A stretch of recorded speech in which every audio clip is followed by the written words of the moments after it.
Hello guys, in this video I'm going to show you how to select the language on the Sunrise Village application.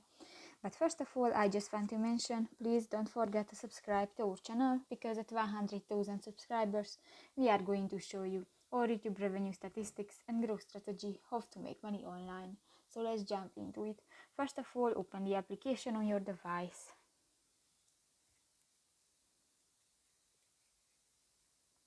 This will take a 5 seconds, so just wait patiently.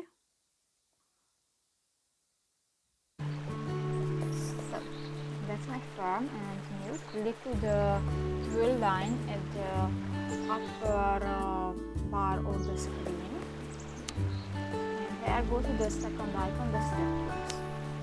Now in the game section you can find the second button, the language. Click to the arrow and you can select your language, English, Italiano or others, and just click that, select and just click that and done. So that's pretty much it for this video guys. See you in the next